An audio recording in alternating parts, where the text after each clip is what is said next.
लक्ष्य वाले कोई सेट का, नेक्स्ट सेट का मतलब सेट 8 प्रोबेबली हम लोग एक्सप्लेनेशन करते हैं। आप लोग अगर बना रहे हो तो पता नहीं, आप में से बहुत कम लोग ये बताते हैं कि कितना सही हुआ है। अगर मैंने यही कहा था कि अगर आपका अटेम्प्ट आउट ऑफ 45 अगर आपका 40 के करीब जा रहा है ना, तो you should feel very happy about it, क्योंकि क्वेश्चंस के लेवल अच्छे हैं एज पर माई कैलकुलेशन। चलिए अब हम लोग इन क्वेश्चंस को के पहले इस सेट के आंसर्स को पहले वॉच कर लेते हैं। आपको मन करे आप अपना वीडियो पॉज कर लें एंड मैच कर लीजिए। After that we start explaining the things.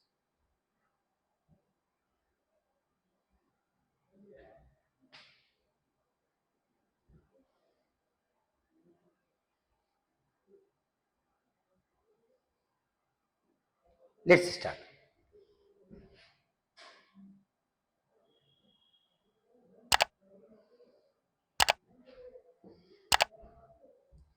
पहले क्वेश्चन में एग्रेसर का स्पेलिंग गड़बड़ है, डबल एस ओ आर होता है, ई आर नहीं होता एग्रेसर का।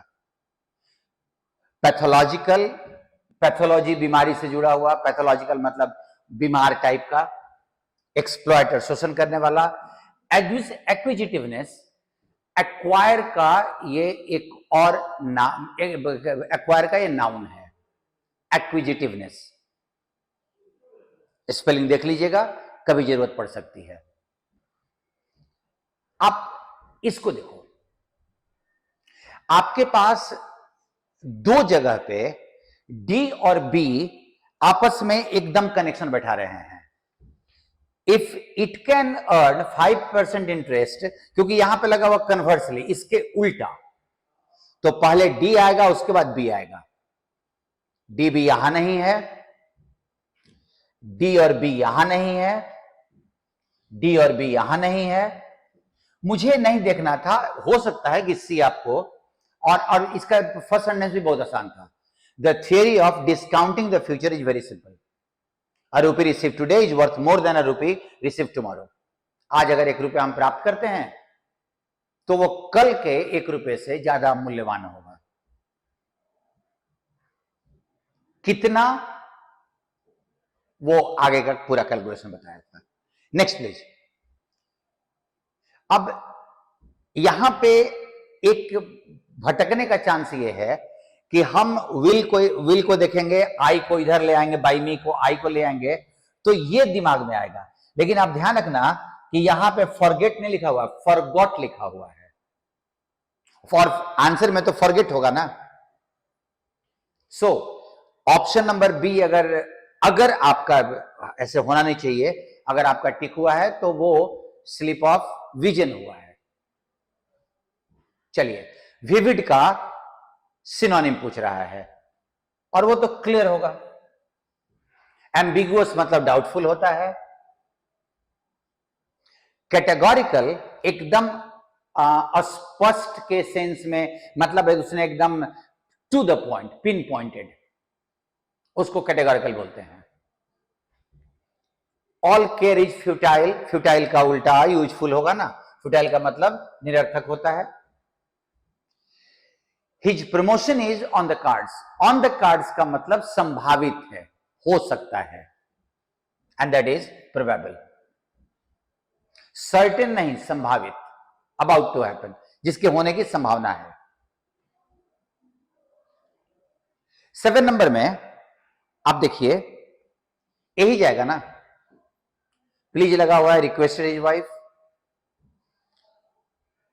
ऑप्शन को देखो, general awareness and education facilitate the dash of specific skill, खास स्किल्स को डेवलप करना, प्राप्त करना, और वो एक्विजिशन, यही एक्विजिटिवनेस जो पिछले वाले क्वेश्चन नंबर 1 में था, उसी का ये नाउन है, एक्विजिशन, प्राप्ति। अक्वायर का ये नाउन है। अक्वायर हो गया, उसका नाउन बनेगा एक्विजिशन, एडजेक्टिव बनेगा एक्विजिटिव।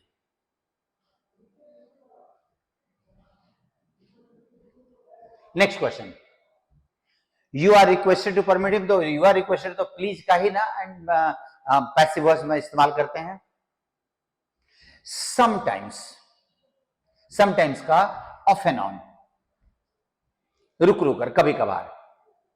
फॉर गुड, हमेशा के लिए, और for ever, hand in hand, साथ साथ, एंड एट ऑड्स, किसी से मतभेद पे, इन डिसएग्रीमेंट। रिवोल्यूशन का ऑपोजिट चाहिए होगा, रिवील का रिवोल्यूशन बना है तो कंसील का कंसीलमेंट होगा, छुपा लेना, उजागर करना। 12 नंबर में, the rainfall has been scanty till now, till then, has नहीं, पास्ट में है, हैड हो जाएगा। ये सब क्वेश्चन आसान है, आपको एग्जामिनेशन में भी आसानी मिलेगा। There is no doubt that one has to keep, और यहां पे देखो तो कीप पेस विथ, किसी के साथ साथ चलना, कीप पेस विथ। एक और फ्रेज होता है, keep abreast of, keep abreast of, इसका मतलब ही साथ साथ चलना होता है। Keep pace with is equal to keep abreast of. Incorrectly mathematician का स्पेलिंग है, आराम से।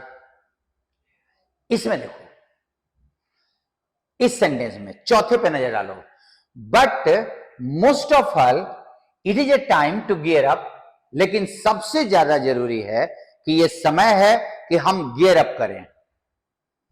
और यहां देखो, it is a time, also it is a time, मतलब एस आएगा, उसके बाद आर आएगा, और ये मोस्ट ऑफ ऑल सबसे ज्यादा जरूरी है।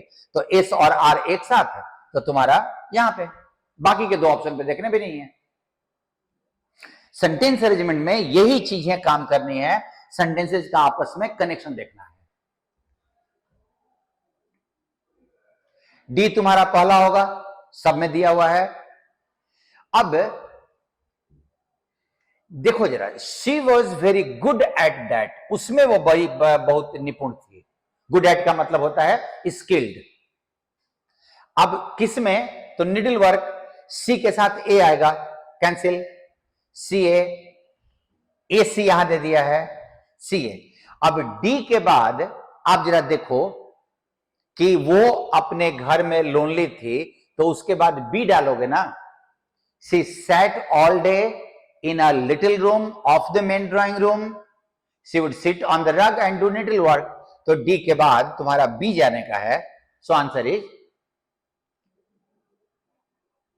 ठीक है, तुम्हारा 16 क्लियर हो गया। 17 में देखो, वाइल्ड एंड नॉइजी डिसऑर्डर, मतलब शोरगुल, हंगामा, तो ये तुम्हारा पेंडेमोनियम हो गया ना, क्योंकि और एजिटेशन मतलब आंदोलन होता है, स्टिर का मतलब होता है उत्तेजना। आपका क्वेश्चन टैग इजंट इट नहीं होगा, डजंट इट होगा, क्योंकि मूव्स का डज निकालेंगे हम। सो कॉमन एरर का क्वेश्चन ज्यादा मुश्किल नहीं था। I said to him, where have you lost the pen I bought you for yesterday. Yesterday का मतलब द प्रीवियस डे। अब यहां पे ये तो तुम्हारा सी नंबर काट लेंगे। अभी अगर तुम कंपेयर करो, I asked him where he had lost the pen, I had, अब देखो बाकी जगह हैड ब्रॉट, यहां पे खाली ब्रॉट, तो ये कट गया। अब इन दोनों को पढ़ो, brought for him the day before the previous day, आपसे पूछ रहा है कौन सा, अभी यस्टरडे का द प्रीवियस डे होता है। ऐसे पढ़ोगे ना अगर सब, तो बहुत जल्दी तुम्हारा बन जाएगा। ऐसे पढ़ने में जरूरी की चीजें, क्योंकि कंपेयर कर रहे हो कहां कहां बदला हुआ है, और जहां बदला हुआ है उसको तुम चुन लो। अनलेस लगा है तो नॉट नहीं लगेगा, तो तुम्हारे ऑप्शन नंबर ए में एरर हो जाएगा। ये आसान था। अब जरा क्वेश्चन नंबर 21 को देखो। 21 में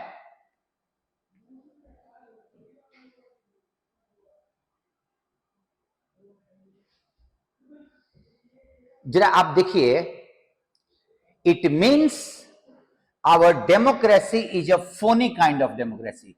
फोनी का मतलब होता है झूठा। इसका मतलब है कि हमारा डेमोक्रेसी झूठा है। अब वो किस सेंटेंस के बाद बोलोगे? ए के बाद ही ना बोलोगे, और ए के बाद अगर तुम सी डालते हो तो आंसर तुम्हारा बी जाएगा, क्योंकि स्टार्ट तो इसी से करना पड़ेगा।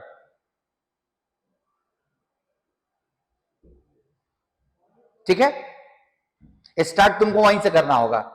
हम डेमोक्रेसी की बात करते हैं, बट जब होता है तो हम इंसान को वैल्यू नहीं देते, हम कुछ और बात करने लगते हैं।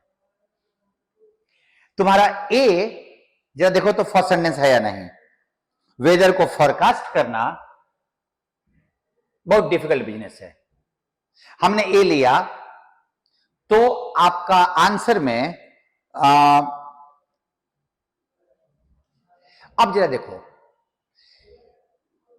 अगर हमने ए लिया तो ए के साथ सी दोनों में है।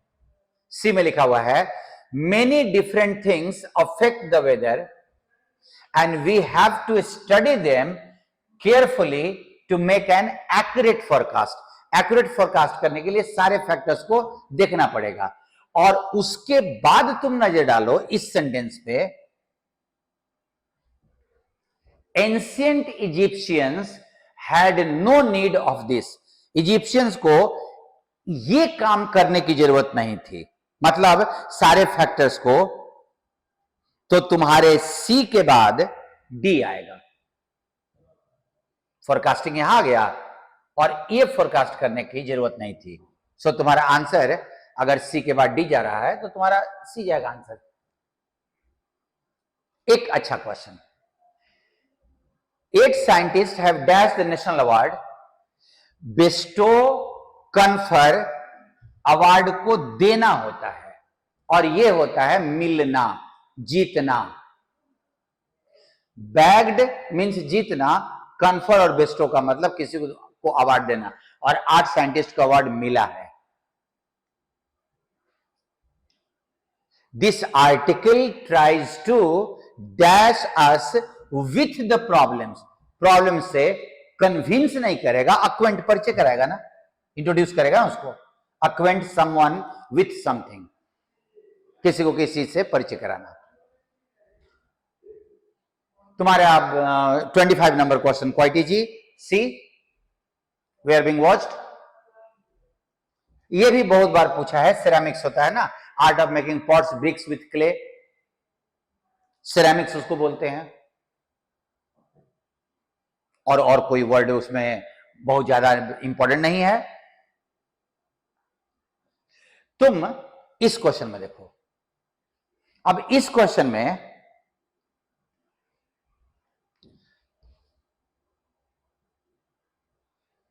तुम जरा ध्यान दो कि तुम्हारा फर्स्ट सेंटेंस जाएगा ए,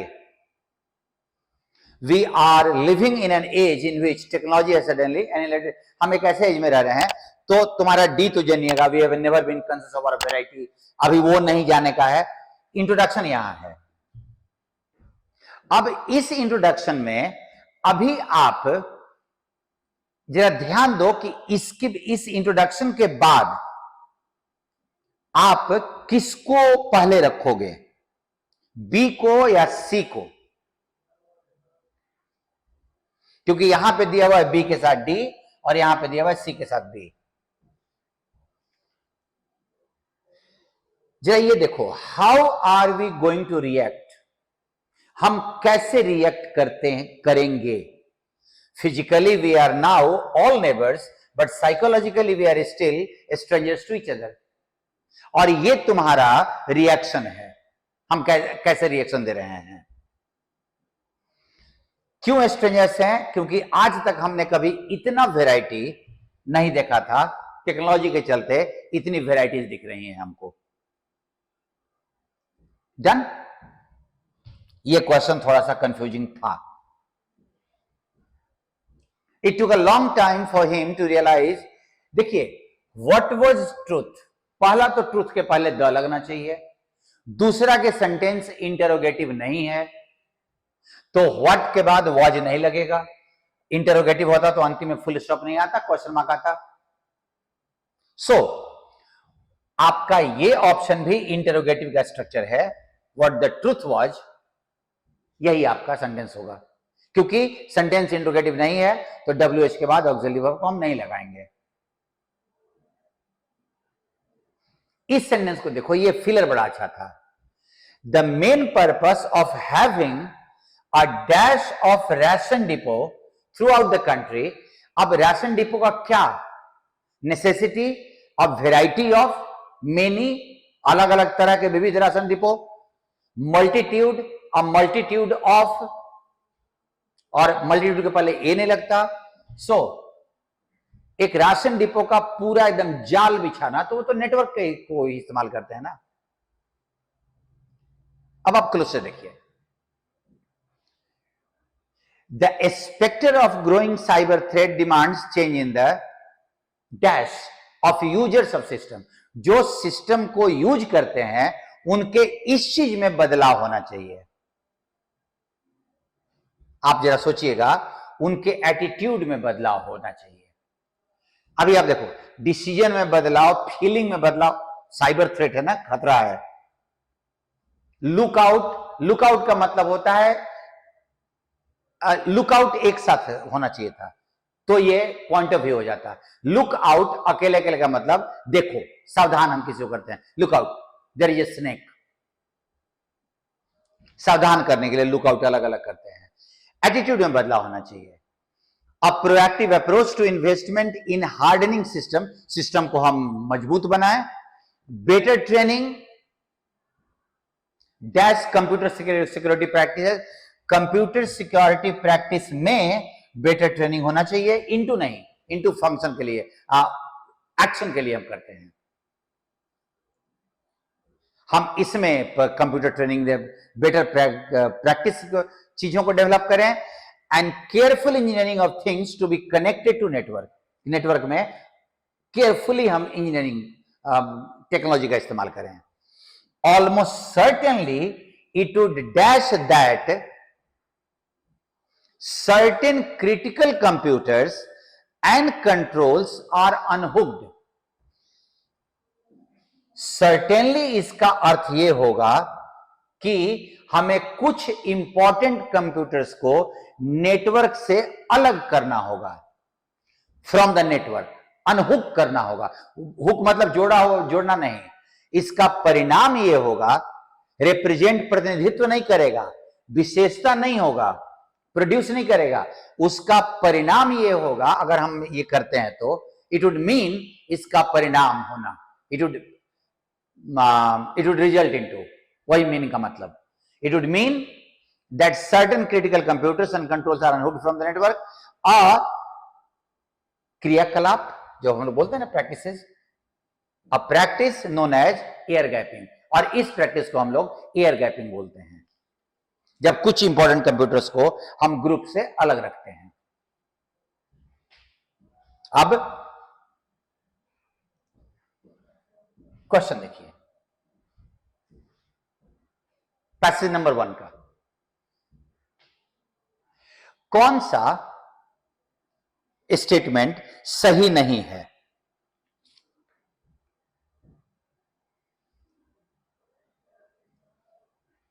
ऑप्शन नंबर बी, ध्यान दीजिए।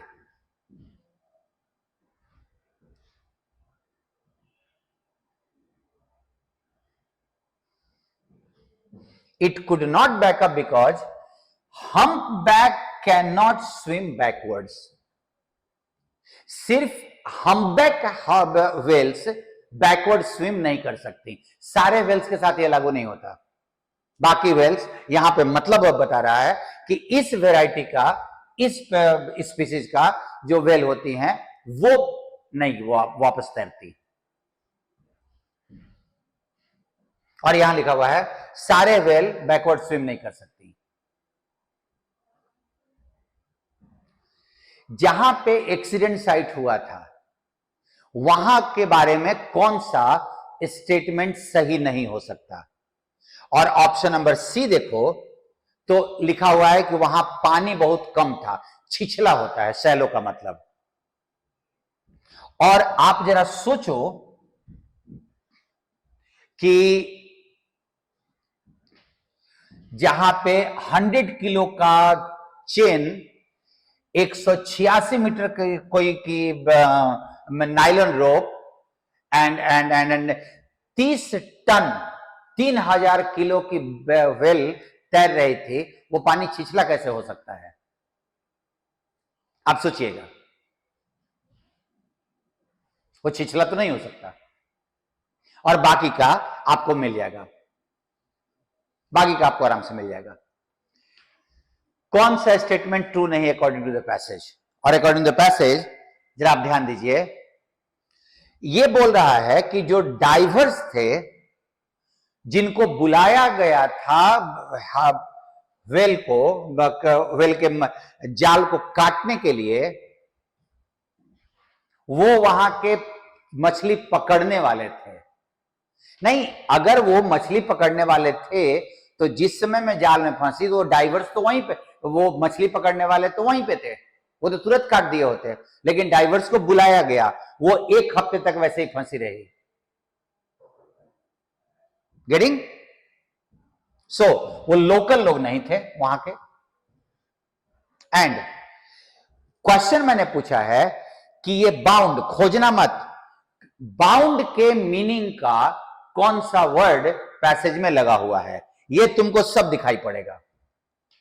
और जरा ध्यान दो कि बाउंड के मीनिंग का यहां पे लिखा हुआ 6 days of being bound in a shroud of ropes. Rope से पूरी तरह वो 6 दिन तक बंधी रही थी।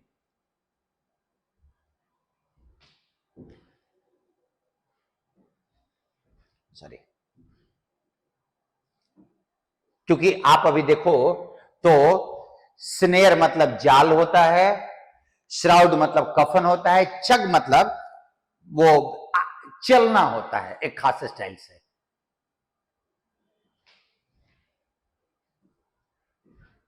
नेक्स्ट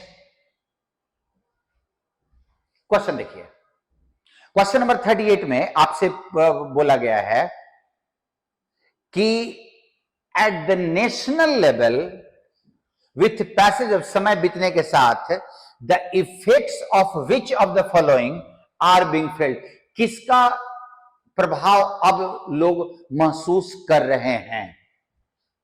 अगर मैं यहां पे देखूं,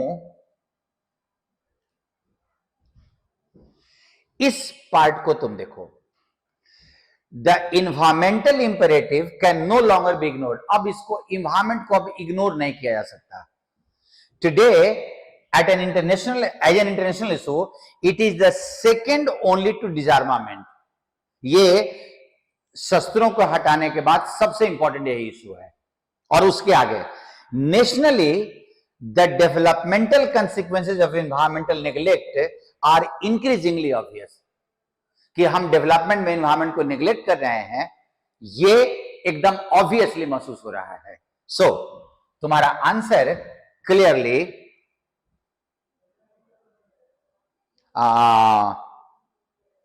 ऑप्शन नंबर डी जाएगा। Next question, What seems to be the purpose of the author in writing this passage? इस पैसेज को लिखने का क्या पर्पस है ऑथर का? बहुत सिंपल है कि हम पास्ट की चीजों को एनालाइज कर रहे हैं ताकि एक पॉजिटिव डायरेक्शन में हमारा फ्यूचर जा सके। और तो कोई जा नहीं कि ये खाली बताने के लिए कि पॉलिसी मेकर्स कैसे फेल हुए हैं, वर्ल्ड अफेयर्स को एनालाइज करना, ये इंडिया के अफेयर्स को एनालाइज कर रहा है। एंड कौन सा स्टेटमेंट ट्रू नहीं है अकॉर्डिंग टू द पैसेज? और अगर आप ध्यान दो,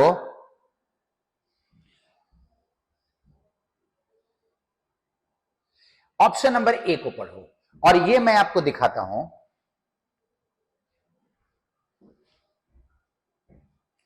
इस पैसेज को मैं थोड़ा सा पढ़ रहा हूं। अंटिल नाउ, अभी तक we have tended to treat human resource development, technology issues and environment as subsidiary. हमने इस चीज को और एनवायरमेंट को सब्सिडियरी मतलब लेस इंपॉर्टेंट माना है to the main task of plan development से हमने इसको कम इंपॉर्टेंट माना है। द थ्रस्ट जिस बात पे हम जोर देते थे, has been on quantitative expansion of infrastructure. Infrastructure quantity में बढ़ना चाहिए, and production with a focus on production targets like tons of steels, kilowatts of electricity etcetera. Capacity target ऐसा ऐसा ऐसा ध्यान रखना। और आप अगर देखो अंटिल नाउ अब रियलाइज कर रहे हैं कि हम इन्वायरमेंट को बर्बाद कर रहे हैं। और अगर आप ध्यान दो तो यहां बोल रहा है कि हम जो जिस टेक्नोलॉजी को जानते हैं उसी को इस्तेमाल, सिर्फ उसी के इस्तेमाल से हम फ्यूचर ब्राइट कर सकते हैं। पैसेज में इस बात का काटा गया है। एंड ओवरली का ऑपोजिट पूछ रहा है, और देखिएगा ओवरली का meaning. Difficult to be overly definite, जरूरत से ज्यादा डेफिनिट, मतलब श्योर रहे हम। और उसका उल्टा कैजुअली, मतलब बहुत ज्यादा चिंता नहीं है कि हम डेफिनिट हैं या नहीं है। Next,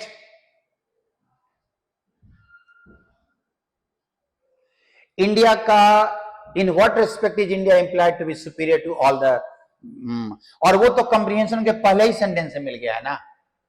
What is the secret of longevity and imperishability of Indian culture? India का कल्चर कितने दिनों से चला आ रहा है, इम्पेरिसिबल है, कभी समाप्त नहीं हो सकता है। सो पैसेज का थीम आपसे पूछ रहा था, और वो कल्चरल डेवलपमेंट है। What changes has the spirit of Indian culture gone during long period of history, right from the Vedic age down to the present time? पुराने समय से लेके अभी तक में क्या बदलाव हुआ है? और आप जरा यहां देखिए, not only Hindu religion, but the whole culture of India, of the Hindus, has been growing, changing and developing in accordance with the needs of time and circumstances without losing its essentially imperishable spirit. The cultural of वैदिक as फलाने का ना वो continue कर रहा है। और अगर आप देखो तो तुम्हारे पास क्वेश्चन नंबर 43 का आंसर में बिना लॉन्जिविटी, इम्पेरिसिबिलिटी, वो कंटिन्यू कर रहा है। सिमिलर मीनिंग परपेचुएट, और परपेचुएट सेल्फ परपेचुएटिंग, हम कंटिन्यू कर रहे हैं। तो answer continuing. And last word को देखो कि लास्ट वर्ड का एंटोनिम क्या होगा, तो वो एंड होगा। लास्ट का दो मीनिंग होता है, एक टिकना और एक समाप्त होना, दोनों एक दूसरे का एंटोनिम है। और आप यहां इस सेंटेंस में देखिए, nations as Babylon, Assyria, Greece, Rome and Persia could not last, वो कंटिन्यू नहीं कर पाए। could not समाप्त होना नहीं, could not continue for more than the footprints of the camel. बालू पे जो ऊंट के पैरों का जितने देर निशान रहता है, उससे ज्यादा दिन तक वो कंटिन्यू नहीं कर पाए। तो लास्ट का मतलब कंटिन्यू करना था, और उसका ऑपोजिट समाप्त होना हो जाएगा, and. Beautiful question it was. आपने उम्मीद करना अच्छा बनाया होगा। अगर आप बताते कि कितना आपका आ रहा है तो मेरे को भी थोड़ा इंस्पिरेशन मिलता कि मेरा मेहनत सही डायरेक्शन में है। वैसे मैं कंटिन्यू रखूंगा। आप में से जो लोग बोल रहे हैं कि इसको मेंस तक कंटिन्यू किया जाए, मैं करूंगा continue, no doubt. See you then, thank you.